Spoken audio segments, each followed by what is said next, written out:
Hey, what's up everyone? This is Zach and I am here with a top 5 list video for you guys. Now for this list, I'll be going over weak debut albums from good bands. Now keep in mind, this is only just my opinion, and also this list is in no particular order. So let's just go ahead and get started. Now I think the first one we'll mention here is Incubus. Now I think Incubus could have done better with their first album, Fungus Among Us. It is among one of their weaker albums too, and I wouldn't say that this album is straight up terrible by any means, but it does lack replay value, and for a debut album, it's not all that great. The song Take Me to Your Leader is really the only song from this album that I go back to, and it's probably my favorite on this album too. But yeah, it's just an album that lacks replay value, and they could have done better, in my opinion. So Fungus Among Us by Incubus, I think for the most part it's a pretty weak debut album.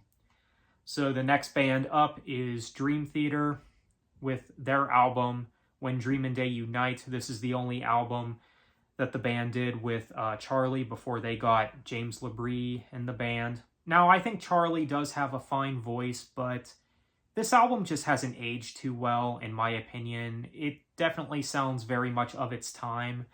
But this album, it does have its moments. It does. I do like the song Afterlife. That is one of my favorites on this album. But for the most part, like with Fungus Among Us by Incubus, this is another album that just really lacks replay value. And Dream Theater could have had a stronger debut. But of course, the follow-up album, the first album with James LaBrie, Images and Words, would be a massive step up, and I think that is one of their best albums. When Dream and Day Unite, however, it's a pretty weak debut. But again, I wouldn't say it's straight up terrible by any means. It's just kind of a weak debut, in my opinion. So next, we've got As I Lay Dying with their album Beneath the Encasing of Ashes. Now, I would say that this is probably As I Lay Dying's weakest album. Now, of course, As I Lay Dying, kind of a controversial band nowadays due to Tim Lambesis' actions in the past, but they are often regarded as one of the best bands in metalcore. But Beneath the Encasing of Ashes, this is a pretty weak debut. It really is. I mean, there's really nothing going for this album, in my opinion. It definitely has a raw sound to it, and the production really isn't that great either. But of course, As I Lay Dying would get better with the albums that would come after this: Frail Words Collapse, Shadows Are Security, An Ocean Between Us, so on and so forth. Now, their latest one, Through Storms Ahead, I do think is one of their weaker albums too, but I would still say their debut, Beneath the Encasing of Ashes, is As I Lay Dying's worst album. Yeah, this is one that I just never go back to. It's a pretty weak debut album, I think. Next on this list, we've got Genesis with Genesis's debut album From Genesis to Revelation. I would say that this is Genesis's worst album, to be honest. I mean, I know that a lot of fans would say their latest studio album that they released in the 90s, Calling All Stations, was their worst, and that was the only one that they did with Ray, which Calling All Stations, I think, is just okay. It does have some songs that I do like, to be honest, especially that first half of that album. And I would still rather listen to that than this album.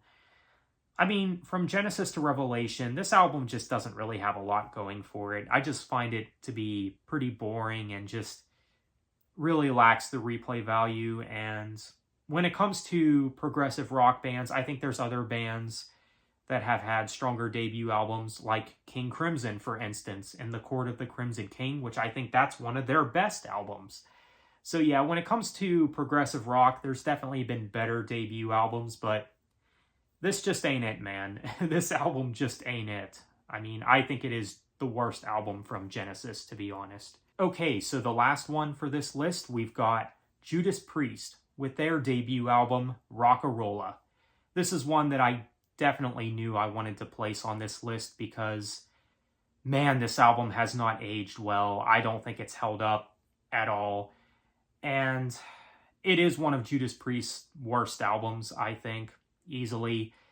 again, I don't think it's held up well, and this album just doesn't work. I mean, I like this kind of music, but, you know, it's one of those cases where it's like, if I wanted to listen to this kind of music, I would just rather listen to Led Zeppelin or something. It's almost like during this time, in the beginning of the Judas Priest discography, they were kind of taking some inspiration from Led Zeppelin, but this is like worse than anything Led Zeppelin has ever done, to be honest. I mean, I think some of the lyrics are cringy, and there was actually a time where I did enjoy the title track from this album, Rock-A-Rolla. Now, that song, you could listen to it and make fun of it for what it is, but Rock-A-Rolla, it's just so cheesy. It's just not a very good album, to be honest. Again, I think it's one of the weakest albums from Judas Priest, and not a very good debut either. It's just not a good album, but thankfully, Judas Priest would put out better albums after this. The follow-up album, Sad Wings of Destiny, is a massive improvement from this album. Absolutely an improvement. I think Judas Priest, you could say, found their sound with that album. But Rock-A-Rolla, it's not a good album. It's just simply not. So, Rock-A-Rolla by Judas Priest had to make my list. It's definitely a bad debut, I'd say. So that was my list. That was, in my opinion, the top 5 bands who had a weak debut album.